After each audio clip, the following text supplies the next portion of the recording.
this has been really fun for me, getting to talk about some of my favorite music from YouTube. But there is very much a band that I haven't touched on yet, except for like a brief mention at the end of my Scary Pockets video. This band has just done an incredible job of creating very viral content that has penetrated YouTube and the internet for years. The band is called Postmodern Jukebox, led by a guy by the name of Scott Bradley. Fantastic piano player, fantastic composer, and the gist of the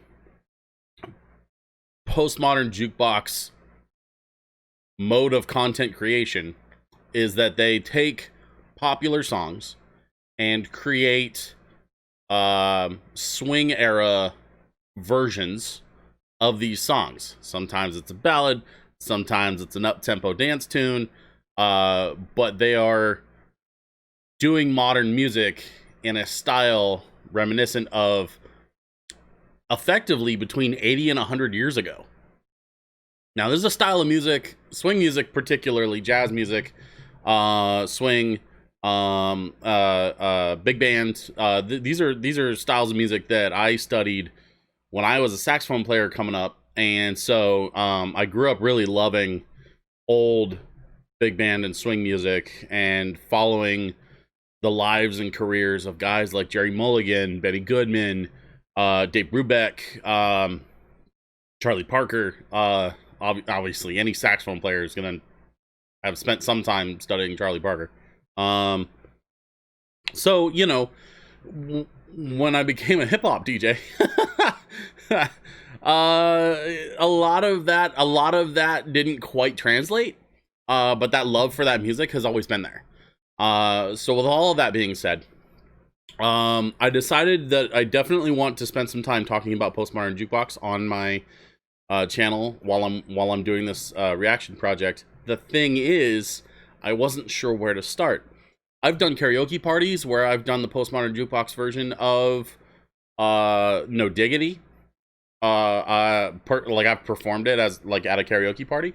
I've done the Postmodern Jukebox version of Oops, I Did It Again, the Britney Spears classic, Baby One More Time, another Britney Spears song. I like doing Britney Spears songs at karaoke parties. Sorry, not sorry. But my point is, I wasn't sure where to start, and then it was made very clear to me when someone who enjoyed one of my other reaction videos suggested politely that I start with Creep by Postmodern Jukebox featuring Haley Reinhart, an absolutely incredible singer that does some very interesting things with this particular cover. Now, full disclosure, I am very familiar with this recording. I'm very familiar with this video. So it's not very much not the first time I've seen this or heard this. But also, I want to give a quick shout out before I start to a channel called Beth Roars. Beth is a lovely lady from across the pond, as they say. She lives somewhere in the United Kingdom, and she is like a professional vocal coach. And so her take on it was particularly, not only was it particularly interesting to me from a musician standpoint, but it was also interesting to me from the standpoint of it was really like Beth Roar's reaction channel was really the channel that convinced me that reaction channels on YouTube don't just have to be people staring and, you know, recording their facial expressions at a monitor. No judgment, you know, to anybody that creates those kinds of videos, but it felt to me like if I were to create these kinds of videos, I need to have something to say about them. Otherwise, I wouldn't be interested in creating them if I didn't have something to say. Enter the Beth Roars channel, and a few other React channels that I've discovered since then. But particularly Beth's channel was the one that really inspired me to go, you know, I can create a React channel where I can talk about music from the position of a professional, and lend some of my experience and knowledge to my reactions, and talk about this in a more a more educated way, and not just be you know, discovering things for the first time. Although I want to do a bit of that too, but I have to credit Beth. So if you're not familiar with the Beth Roars channel, highly recommend. I think she does a fantastic job. She creates really interesting and compelling React videos where she dissects them from the standpoint of a professional vocal coach, and I think she does a really great job. That being said, today's video that I have for you is Postmodern Jukebox covering Radiohead. The song is Creep, featuring Haley Reinhart.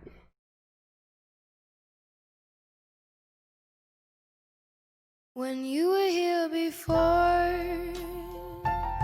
you couldn't look you in the eye. Okay. Already.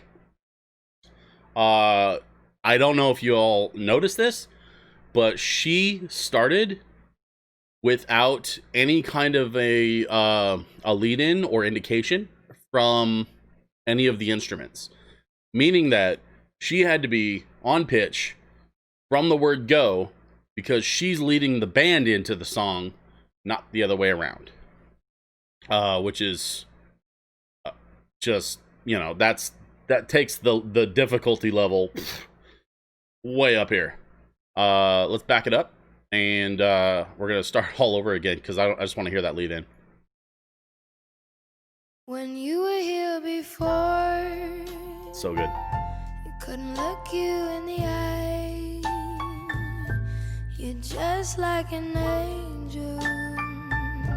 Your skin makes me cry. You float like a feather.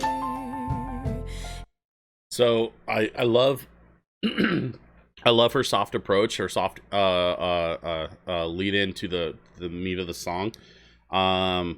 This song goes through kind of a roller coaster of emotion, which I think is part of the reason why it's been, the original was so popular, and I think it's part of the reason why so many people like to cover it, because the way the song is built and what the song is about allows for a lot of emotional expression, and that expression is what changes between different artists.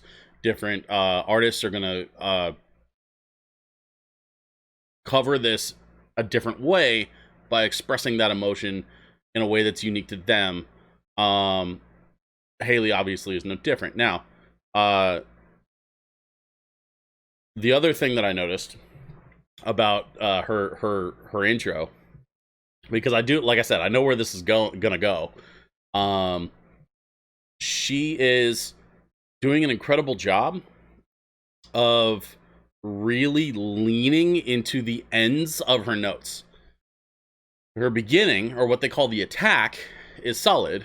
You know, that's what sort of dictates the rhythm of a note, is whether or not the attack of the note or the beginning of the note is in time with the other notes being played, you know, in this case on the piano and on the bass. But it's, if you listen to the ends of her notes, when she says feather, she's leaning on that R. Feather. She's pushing through the end of that note. I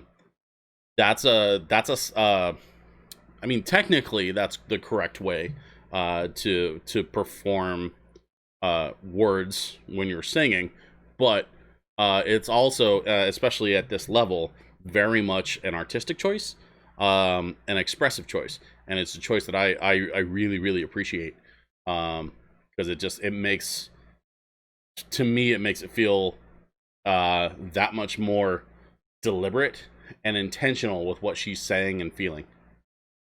I'm gonna back it up just a hair, and we're gonna keep going. Like an angel, your skin makes me cry. You float like a feather in a beautiful world. Even her breathing is rhythmic and intentional. Special. You're so very special. But I'm a creep. All right, so she's building on it.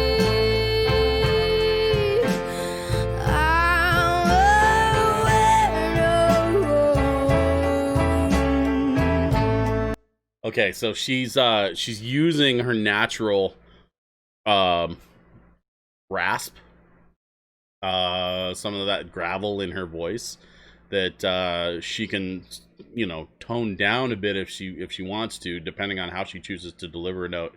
But in this song, because it's about being unique and original and different, and it's about embracing your weirdness and embracing your otherness, she has chosen instead to lean into the gravel and crank it up and really like express that. It's a tricky thing to do as a singer, because when you're singing, your body is your instrument, right? You have to be in physically good shape to be a good singer, or at least there are parts of you that need to be in physically good shape, diaphragm, lungs, etc. She with her training and at her level, knows how to dial up that rasp without physically hurting her vocal cords, which creates a really, really cool effect. But I would be interested to know, like, were she to go on tour and be performing this with that rasp night after night, you know, for weeks or months on end, you know, I wonder what kind of like long-term effect that would have on vocal cords, even with her training. I've heard mixed things from singer friends and from professionals that I've heard discuss this. Some people say it can be done. Some people say that it doesn't matter how good you are, using rasp like that will eventually take its toll. But it's worth pointing out because this song in particular feels like it's celebrating it. Let's dial it back and keep going.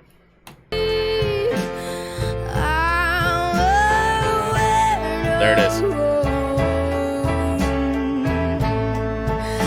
the hell am I doing? I love those horns. I don't belong here. I don't care if it hurts. I wanna have control. I want the perfect body. Want a perfect soul. You know, somebody recently in a Facebook group posted something that was discussing what it's like to have been a former like talented and gifted student, and to have issues with losing interest quickly in something that you're not immediately good at. And it felt like it hit home. And I'm sure that concept would hit home with a lot of people. But what she's singing about here, and granted, you know, when Tom York from Radiohead like wrote these lyrics, like what he's talking about is having control issues. You know, getting upset when things don't go your way, getting frustrated at yourself when things aren't perfect immediately. I want a perfect body. I want a perfect soul. Like I just want to have these things so that I don't have to worry about them. And I can move on with my life, and I don't need to work at it. That's not the reality for anybody that I know. But it is a frustration that many people share, and again leads back to why I think this song is so popular. And I think that in the context of Haley and Postmodern Jukebox, again, she's playing on that concept, and she's leaning into that concept because she knows what that feels like, and she's trying to emote that through her delivery. Let's hear it one more time. Control. the perfect body, want a perfect soul. Want something you can't just have. When I'm not around, you're so very special. Yeah, I wish I was special, but I'm a creep. That little growl on.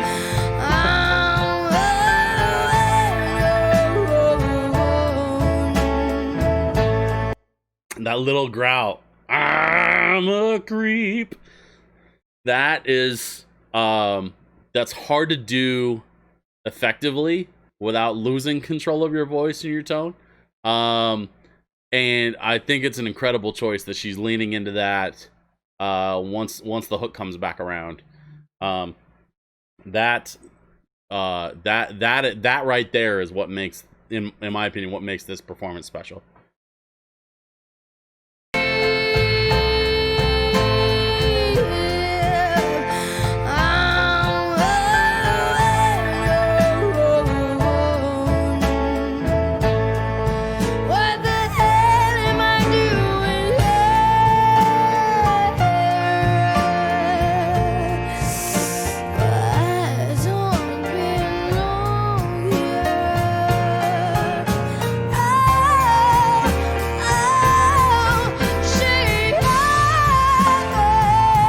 Okay.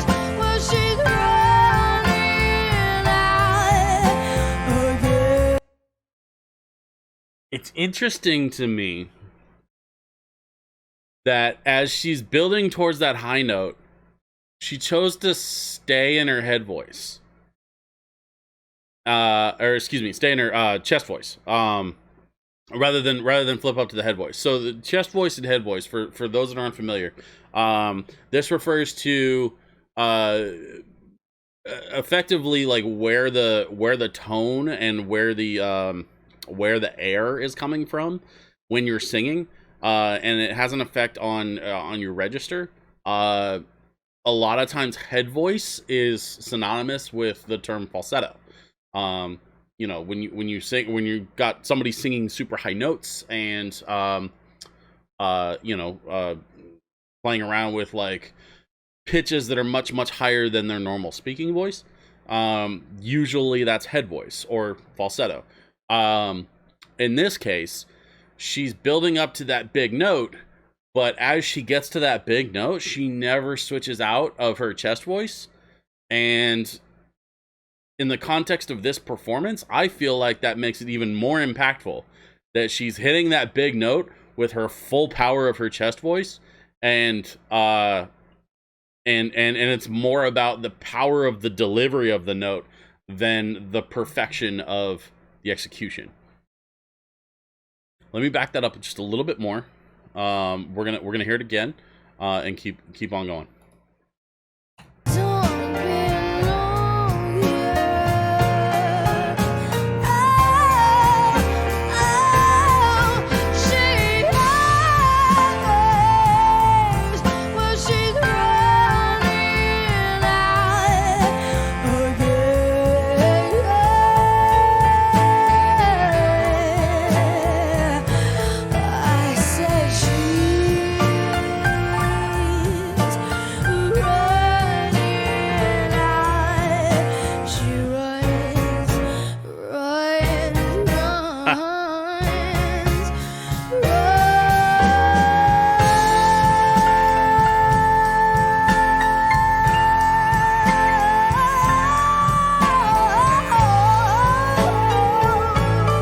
Let's talk about the band for a second. So it's a small what I think is it's a 5-piece, right? The piano, bass, drums, who doesn't appear to be in the shot. They're probably drums are probably being recorded in a separate drum, or maybe they're just behind her. And then you have tenor sax and trombone. And that where she sings the note, and then the band backs her up with the da da da da da da da da da, right? that that's something that a lot of horn players learn how to do pretty early on as a way to sort of back up soloists. The soloist in this case obviously is Haley. Um, but you're gonna hear that in a lot of music that features horns. And I imagine that would be pretty much everything that Postmodern Jukebox does. You're gonna hear little hits like that as a way to sort of accent and punctuate certain parts of a solo performance, whether it's like a soloist that is taking a solo over like a set of chord changes for like a jazz or a swing tune, or if it's a performance like this where it's more of a pop tune, they're backing up a singer, but they're backing up a singer in a section of the song that warrants a little bit of accent and punctuation. And it's one of the great things about having a horn section is that horns really kind of like just the frequency range at where horns sit is very similar to human singing voices, and so they can punch and sort of accentuate as almost like a backup choir. I want to hear that one more time. See if I can hit it. Oh, right there. Yeah. All right. I'm gonna get better at this, you guys. I promise. Like I'm still getting used to this. I'm still getting used to like the process of doing these React videos. I apologize for my clunkiness, but I promise you, I'm trying to get better at it. All right, here it comes.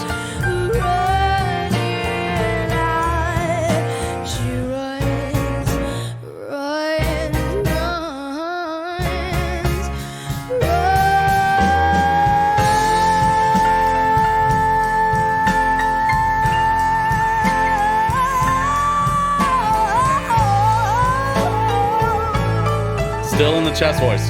Never leaves that chest voice.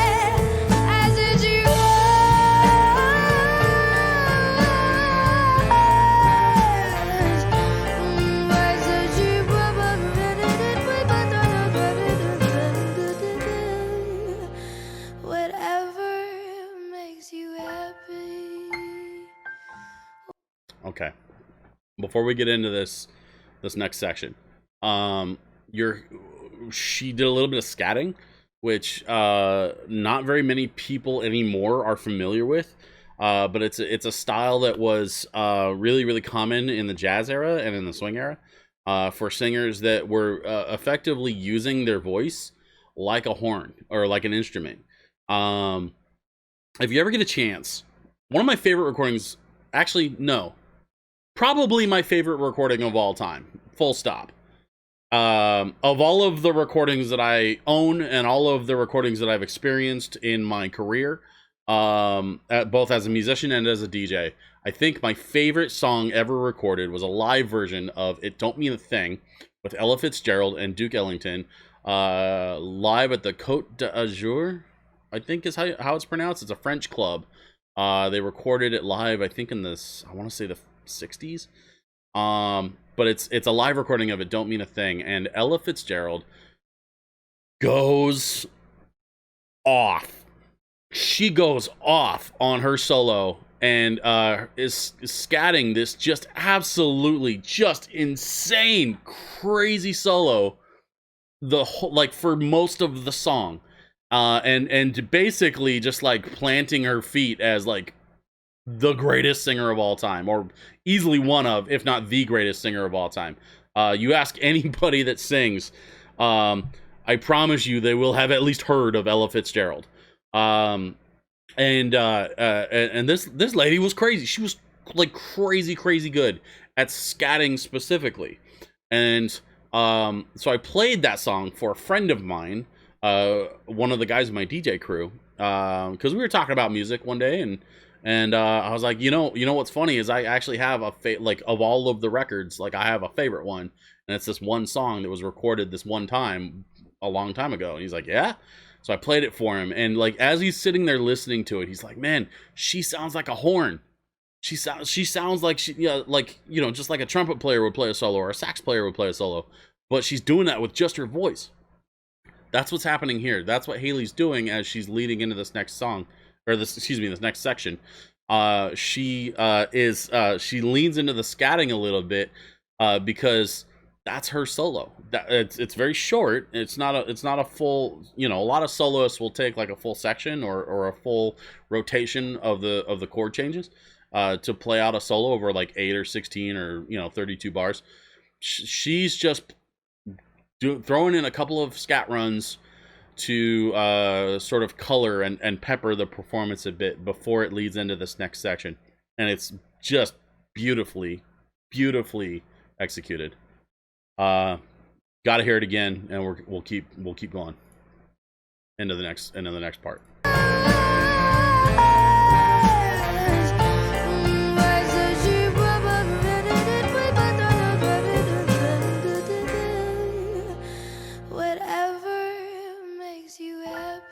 So good. And then right back down. Whatever you want,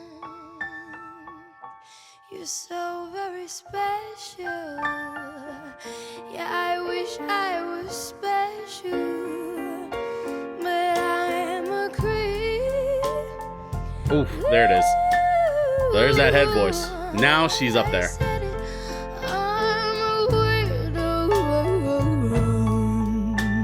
All the way down. Come on, girl.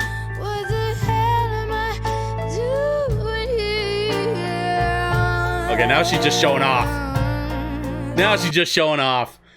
Head voice back to chest voice, back to head voice. Like, she's just all over the damn place. And listen, here's the thing about this girl that makes this performance so incredible to me. In the past videos that I've done already, there's been a couple of videos discussing the performances from Pentatonics, and particularly Mitch from Pentatonics, and his just absolutely insane range, right? Mitch just has this crazy range where, you know, he can hit like a good common tenor range in terms of like the lower and mid range, but then he can go crazy high. One of my comments said that Mitch from Pentatonics has a 6+ octave range, which is crazy for a human. Like, humans aren't supposed to be able to sing that, like, with that kind of range. That takes incredible training and incredible talent, right? With Haley, it's not about her note range. It's not about how many octaves she can hit, because, I mean, I think she's proven that she can certainly sing and she can certainly hit whatever note she wants to. What is impressive to me about this performance is not just the note range, but the power range. She can really belt and dig into those like really raspy, powerful, loud, huge notes, and then dial all the way back down to being just very quiet and very subtle and very just and that is the roller coaster that I was talking about. That is what makes this song, and in particularly this performance, just such a ride.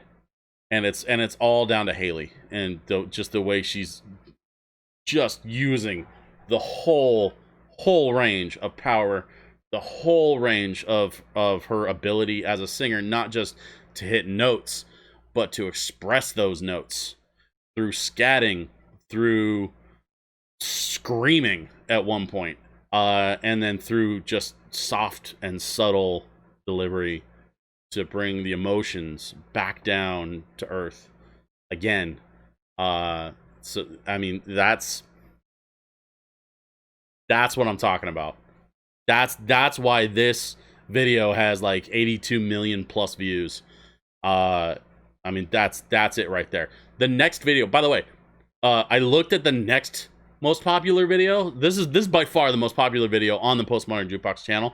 The next most popular has like 65 million views, which is no small feat.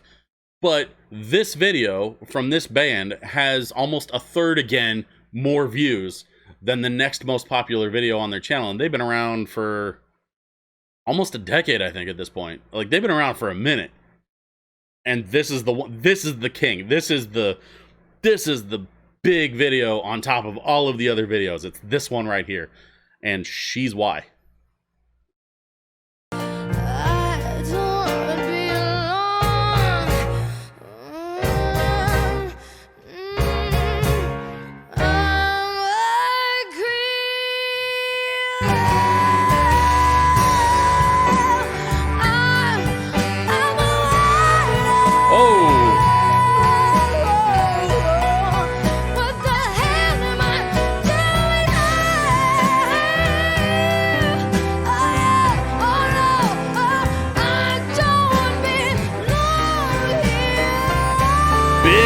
change. I don't belong here. And down and out. And that's it.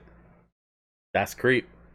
Haley Reinhart, ladies and gentlemen, boys and girls, and everyone else. Haley Reinhart. Oh my gosh. Postmodern Jukebox.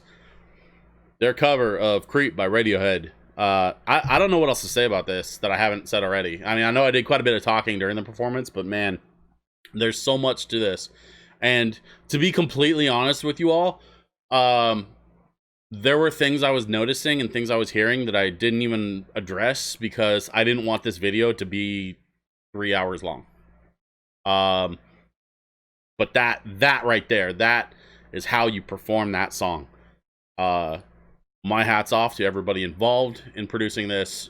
Just incredible performances all the way around. Congratulations to Postmodern Jukebox for not only an incredible performance, but also an incredibly well-performing video. Like I said, this is the most well-performing video, the most popular video on their channel, with a bullet.